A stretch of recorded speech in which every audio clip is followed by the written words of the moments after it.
Everything is fine. Chandan Ghosh Chowdhury আমাদের সঙ্গে রয়েছেন, কংগ্রেস নেতা। চন্দন বাবু, এই চন্দন দা আপনি আমাদের সঙ্গে ছিলেন। I am sorry, I thought you were outside. I would have come to you earlier. Sourav প্রিয়, আমি আসছি, আপনি আপনারা বলেছেন, let me introduce him at least. Sourav বাবু এবং অরিজিৎ বাবু দুজনেই বলছেন যা করছি জনতার হিতে করছি। জনতা এই মুহূর্তে বলছে বাবা টাকা দে, ভাত দে, চাকরি দে। তো এই তিনটে কাজ এনারা কত ভালোভাবে করবেন?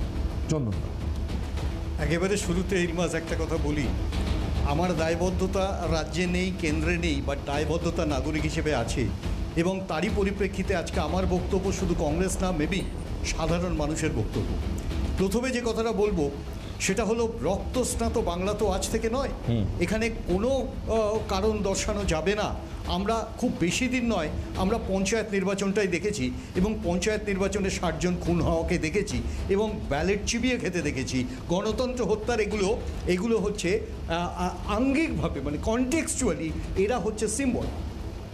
আমরা দেখেছি বিরোধীদের ওপর কীভাবে অত্যাচার হয়, বিরোধীদের ওপরে কোথায় কোথায় কিভাবে এই গণতন্ত্রকে ধ্বংস করে অ্যাবসলিউটিজম কায়েম করা যায়। অ্যাট দি সেম টাইম আমাকে দেখতে হবে, আমরা শূন্য একেবারে শুরুতে স্বীকার করে যে দলটিকে 77টি আসন দিয়ে বিধানসভায় যদিও ক্ষমতায় পাঠাননি, কিন্তু একজন সঠিক বিধানসভায় দক্ষ একটা পার্টিসিপেশন যেটা বিরোধী দলের থেকে আশা করা গেছে, ইনক্লুডিং বিরোধী দলনেতা, এই কোর্ট এগেইন ইনক্লুডিং বিরোধী দলনেতা।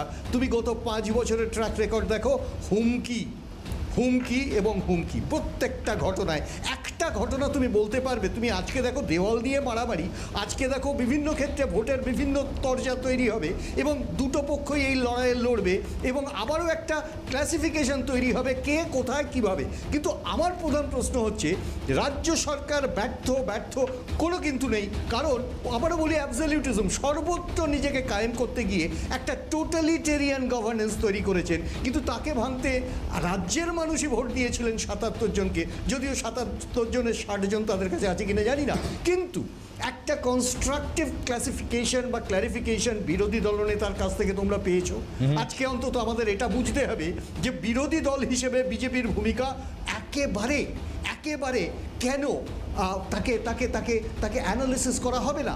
ইনফ্যাক্ট সাধারণ মানুষের ক্ষেত্রে একটা বিরোধী যে ভয়েস করবে, সেখানে আমরা দেখি প্রতিটা মুহূর্তেই ওই বিধানসভার মধ্যে যে ঘটনাগুলো ঘটানো হয়, বাইরে বেরিয়ে ওয়াকআউট করে তারা একটা রাজনৈতিক ক্লারিফিকেশন তৈরি করেন, হুমকি তৈরি করেন।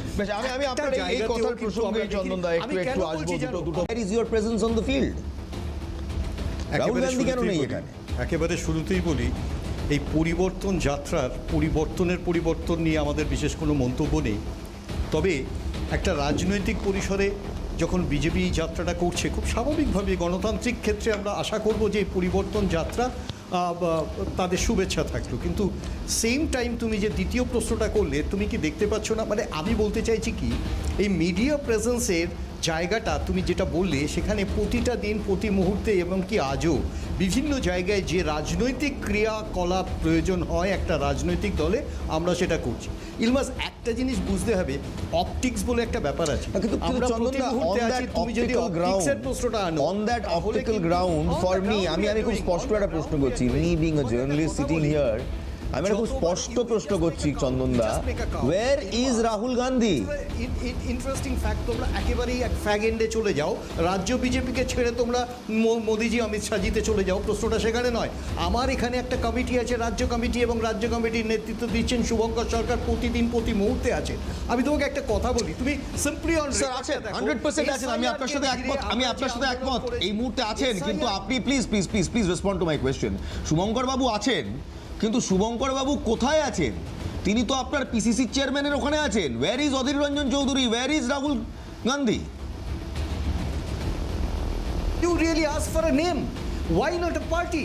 আমি এখানে রিপ্রেজেন্ট করছি আ পার্টি। আমি বারবার একটা কথা বলছি, অদিতা আমাদের সুপ্রিম লিডার, সিডব্লিউসির মেম্বার, এখানে শুভঙ্কর সরকার তিনি এখানকার সভাপতি, রাজ্য সভাপতি, দুজনই কেপাবল মানুষ এই রাজ্যটাকে রান করবার। Why single out? প্রশ্নটা আমি এখানেই বলছি, অপটিক্স তৈরি করবার খেলাতে যদি তোমরাও মজে যাও তাহলে মুশকিল। একবার শুধু নির্বাচন কমিশনের দপ্তরে খবর নাও, সব থেকে বেশি আন্দোলন নির্বাচনকে, এসআইআরকে ঘিরে কতবার আমরা ডেপুটেশন করেছি, সব থেকে বেশি নাম্বার আমাদের। আমি শুধু চন্দনদা এটা বলবো, কোনো অপটিক্স আমরা তৈরি করতে চাইছি না, কিন্তু যদি ভারত জোড়ো যাত্রা হতে পারে ডিউরিং 2024, তাহলে 26-এর ইলেকশনে যখন কংগ্রেস এত বড় একটি সিদ্ধান্ত নিয়েছে, নির্ণায়ক সিদ্ধান্ত, যে আমি একা লড়ব, তাহলে 294 আসনে কংগ্রেসের কোনো বড় যাত্রা কিংবা রোড শো কিংবা প্রেজেন্স অন গ্রাউন্ড কেন দেখবো না? করে দেবেন, আবারও বলছি, অপটিক্স ওটা আমরা জনসংযোগ তোমাদের চোখ এড়িয়ে যেতে পারে, জনসংযোগ যাত্রা অন্যভাবে হতে পারে, এবং খুব স্বাভাবিকভাবে আমি এমন একটা দলে পার্টিসিপেট করছি বা করি, সেটা কিন্তু কোনো একটা সময় ছিল যখন তারা চেষ্টা করলেও হারতেন না। জনসংযোগ একে বলে, এবং বৃহৎ সময় ধরে তারা একটি পরিবার দ্বারাই কন্ট্রোল ছিল, এটা আপনাকে বলতে হবে স্যার। তার জন্য ড্রাম বিট না করাও যেতে পারে। আমি বলছি but you have to also admit that this was the party that used a name and a family for the longest period of time in Indian history. কারণ তোমাদের কাছে অপটিক্স আছে, তোমরা ওটা ক্ল্যারিফাই করতে, খুব স্বাভাবিক। বারবার খোঁজ নাও, গ্রাউন্ড রিপোর্ট দেখো, আমরা চেষ্টা করছি। আবারও বলি, আমরা সংখ্যাতত্ত্ব নিয়ে বলবো না, দাবি করব না, সরকারে চলে এসেছি, কিন্তু আমরা একটা কথা বলতে পারি, একটা বিরোধী দলের যে ভূমিকা থাকে, সরকারিভাবে সাহায্য করার যে ভূমিকাকে ব্যালেন্স অ্যাক্ট এই কংগ্রেস করবে, এবং জনসংযোগ আমাদেরও যাত্রা আছে, হয়তো অত বড় ওই কি বলবো প্রচার নিয়ে না অপটিক্স তৈরি করে। Will do our best. But একটা খুব সুন্দর কথা চন্দনদা বলেছেন, যে অপটিক্স তৈরি করে নয়, কিন্তু আমরা একেবারে শুরুতে বলি, আমি অরিজিতের দলকে ব্লেম করব না। তার কারণ তারা কনভেনিয়েন্টলি একটা জায়গাতে দাঁড়িয়ে যায় যেখানে তাদের ইলেকশন কমিশনকে রিপ্রেজেন্ট করতে হয় না। সম্ভবত একটা কথা থেকে আমি শুরু করতে পারি, এবং খুব ছোট্ট, একটু আগে যে এক্সাম্পলটা করা হলো অশোক কীর্তনিয়া, আমি যাব না মতুয়া, কারণ সাথে সাথেই রিয়াকশনটা দেখলাম অরিজিতের, সেটা ধর্মের কারণ চলে এলো, এবং সেটা ভোটকে প্রভাবিত করবার একটা কারণ থাকতে পারে। অ্যাট দি সেম টাইম যখন অমর্ত্য সেনের নাম আসে, ঋচা ঘোষের নাম আসে, বা নন্দিনী চক্রবর্তীর মতো একজন আইএএস অফিসার, মুখ্য সচিবের নাম আসে এই অ্যাডজুডিকেশন লিস্টে, তখন এই প্রশ্নগুলো কিন্তু আসে না যে আইএএস সম্প্রদায় ও ভোটার, এবং ওই অমর্ত্য সেনের একটা ব্যাপক ফ্যান ফলোয়িং আছে, তার ছাত্র আছে, তারাও ভোটার। ঋচা ঘোষের এই আধুনিকভাবে ক্রিকেটে একটা ব্যাপক ফ্যান ফলোয়িং আছে, তারাও ভোটার। সুতরাং এই রিয়াকশানটা কখনোই রিজার্ভড হতে পারে না, এবং সেটা যদি রিজার্ভড হয়ে যায়, তখন ইসিআই যে রিপ্রেজেন্টেশন করে বিজেপির মাধ্যমে, সেটাও প্রমাণ হয়ে যায়। এটা আমি বলছি না, এটা রাহুল গান্ধী করেছে। Rahul Gandhi power point presentation করে বলেছিলেন যে কোথায় কোথায় ক্ষত আছে, এবং সেটা বলেছিলেন যখন এসআইআর হয়নি। পরবর্তী সময় আজকে 13টা ডিপার্চার হয়েছে, তুমি দেখো। ইন জেনারেল যেখানে শুরু হয়েছিল 4 তারিখ নভেম্বর মাসে বাংলায়, 13 বার ইলেকশন কমিশন বিভিন্ন ডিপার্চার করেছে, বিভিন্ন জায়গা থেকে স্লিপ আউট করেছে। তাতে প্রমাণিত হয় যে আমরা সুপরিকল্পনার কথা বলেছিলাম, অপরিকল্পনা আমরা পেলাম। ইনফ্যাক্ট সেই অপরিকল্পনার রেজাল্টই অমর্ত্য সেনরা, এবং সেই রেজাল্টই ঋচা ঘোষরা। আমার প্রশ্নটা হচ্ছে, এটা ইন্ডিভিজুয়াল গেম নয়, এটা একটা বৃহত্তর জায়গাতে খুব স্বাভাবিকভাবে এসআইআর একটা কনফিউশন তৈরি করলো। আমার আজকে মনে হচ্ছে এই কনফিউশনটা একটা ক্রিয়েটেড কনফিউশন, এবং সেই কনফিউশন থেকে আলটিমেটলি একটা ভয়ার্থতা তৈরি করা গণতান্ত্রিক পদ্ধতি, যেটা সেই পদ্ধতিকে এখানে চন্দনদা, আমি আপনাকে একটু থামিয়ে আরেকটা প্রশ্ন আর কয়েকটা তথ্য আমার দর্শকদের এবং আপনাদেরও দিতে চাইবো।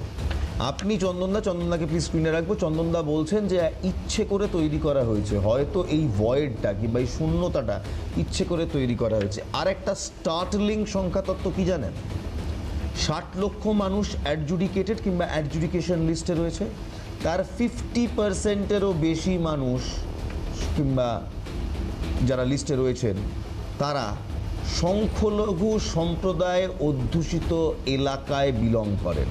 একেবারে সংখ্যাতত্ত্ব দিয়ে বলছি, সবচেয়ে বেশি নাম অ্যাডজুডিকেশন লিস্টে উত্তর ও দক্ষিণ 24 পরগনায়। এর বাইরে রয়েছে দক্ষিণ দিনাজপুর, মুর্শিদাবাদ, মালদা।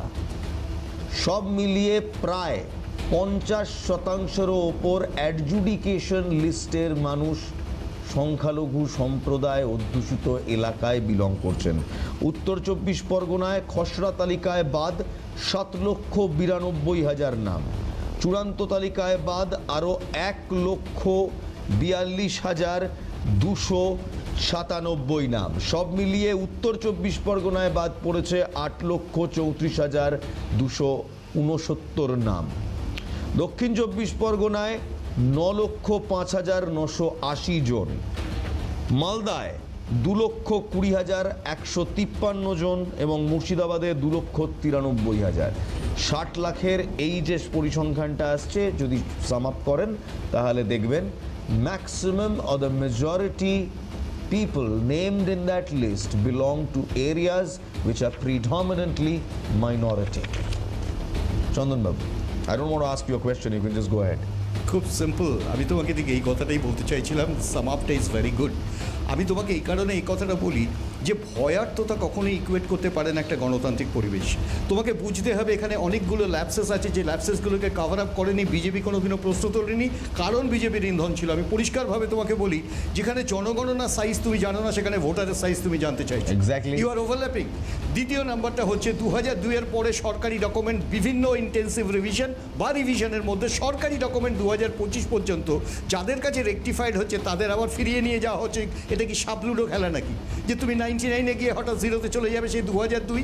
এই 2002 প্যারিটি অফ ম্যাপিং সেখানে দাঁড়িয়ে বারবার প্রমাণিত হচ্ছে যে এদের একটা টার্গেট ইস্যু আছে, এবং এটা এই মুহূর্তে দাঁড়িয়ে টার্গেট ইস্যুটা ইলমাস আমি নতুনভাবে আর বলবো না, আমি এখানেই শেষ করব, কারণ তুমি সংখ্যাটা অলরেডি বলে দিলে, এবং তার ধর্ম বা ইত্যাদি যেটা নিয়ে হঠাৎ জাম্প করেছিল অরিজিৎ, ঠিক সেখানেই দাঁড়িয়ে এই প্রশ্নটা তুলে it's very clear and clarified. যেটা চন্দনবাবু বলছে সেটা যদি সত্যি হয়